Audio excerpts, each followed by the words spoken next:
Hey, what's up guys, it's nish.j with AYN, and today we are going to talk about all you need to know about the Apple TV. So without any further ado, let's get started.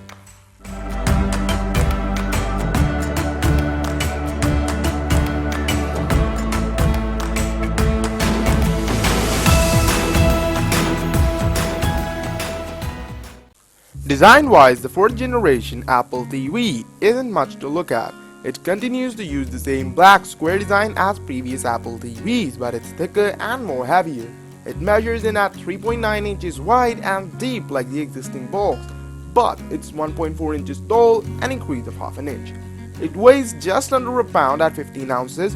The size increase of the new Apple TV may have been done to accommodate the new A8 chip, as the teardown revealed a much larger heatsink in the new set-top box. The Apple TV uses a 64-bit A8 processor which was first introduced with the iPhone 6. It's a huge improvement over the A5 chip in the 3rd generation Apple TV, and it allows the set-top box to run high-quality console-style games. With the A8 processor, Apple designed technologies like Metal are supported, allowing game and app developers to get maximum performance from the chip with the best possible graphics and graphical effects. The 2 gigs of SK Hynix LPDDR3 SD RAM, significantly more than the 512 megabytes of RAM included in the 3rd generation Apple TV, is a great step up.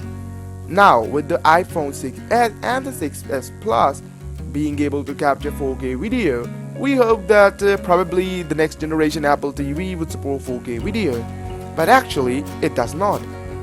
Yeah, it supports up to 1080p video at 60 frames per second. When it comes to Wi-Fi and Bluetooth connectivity, the Apple TV supports 802.11 AC Wi-Fi with NeMo, and it includes Bluetooth 4.0 for connecting to accessories such as game controllers and keyboards. The new Apple TV is also able to connect via Bluetooth to Bluetooth-enabled headphones and speakers, something that wasn't possible with the previous generation Apple TV.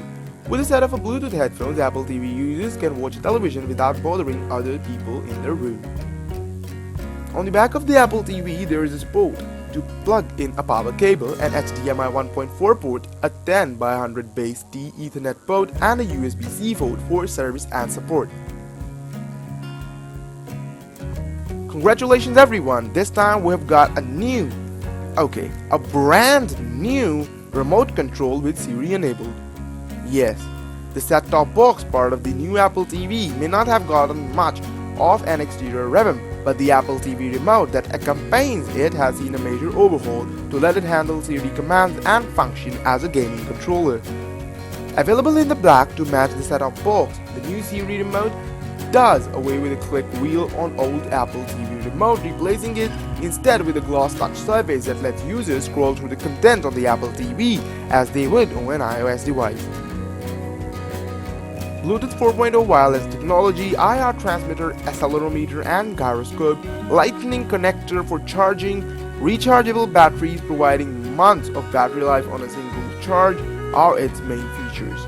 Touch controls on the Siri remote are an important part of the Apple TV navigation experience, which is designed to be simpler and streamlined in comparison to other set-top box and cable boxes. According to Apple, the touch surface on the Apple TV remote is designed to feel fluid and precise and so natural that a user never needs to look down at the remote to hunt for a button. On the remote, a thumb can be used to swipe, scroll, select, and move around the screen, putting an end to clunky button-based interactions, and a click anywhere on the surface makes a selection, just like on a touchscreen device. It's also possible to use the touch surface for fast forwarding and rewinding, which is more precise than other methods of scrubbing through content. Other accessories included with Apple TV are like the remote loop, which attaches to the bottom of the Siri remote to the wrist so it doesn't fly way out of your hand during a motion-based gameplay, but we'll come to that a little later. Talking about the TV's operating system, the 4th generation Apple TV has got a new operating system called tvOS, which takes iOS 9 style design elements and translates them to an Apple TV interface. Content-wise, the Apple TV continues to offer the same channels and apps like iTunes and Photos, but all of the Apple's created apps have been redesigned for the new system. Apple designed tvOS to put content front and center, but with a familiar design that's easy to navigate. The tvOS home screen is organized into different apps, much like an iOS device, and opening one of those apps delves into the content inside. Navigating through tvOS is done through the touch-based remote and through Siri voice commands. For example, Siri, show me something new.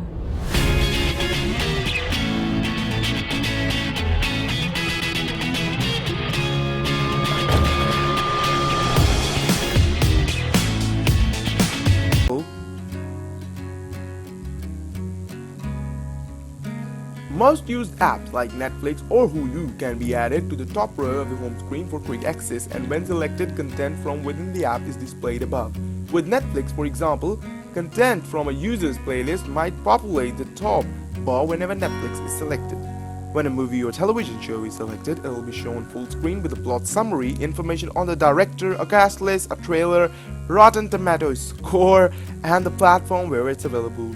Below the full view of the movie information, similar content is shown. When a movie is playing, simple gestures like placing a thumb on the Siri remote or swiping brings up details like where you are in the movie or relevant movie details.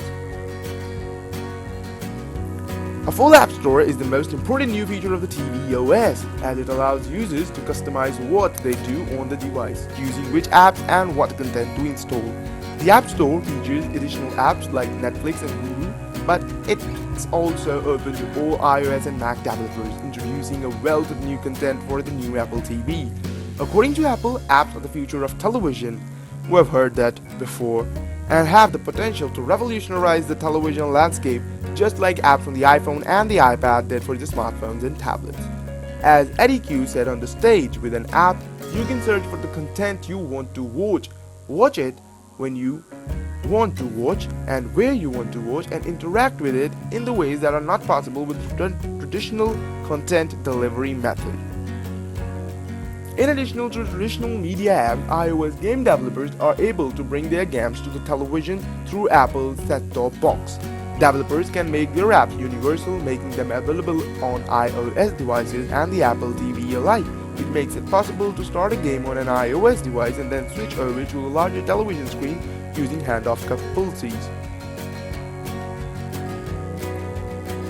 At launch, some of the available games on the Apple TV include Manticore Rising, a shooter that's part of the Galaxy on Fire series, Rayman Adventures, a platformer, and Shadowmatic. There was a 3D puzzle game where the objective is to rotate abstract objects to make a recognizable shadow shape.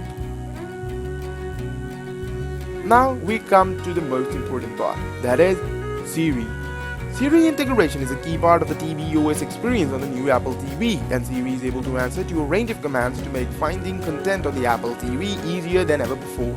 As Apple says, the idea is to take the work out of watching TV, which it does by pairing Siri search with a touch-based Siri remote.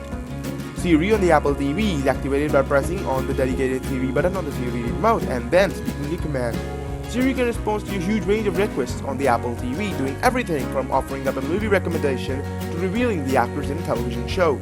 For example, to search for a movie, a user can say something like, "Find Princess Bride," which brings up a list of options to watch the movie through both iTunes and other services like Netflix. Going straight to a show can be done with a command like "Watch Model Family" on Hulu, or "I want to watch The Gone Girl" on iTunes, and you're done.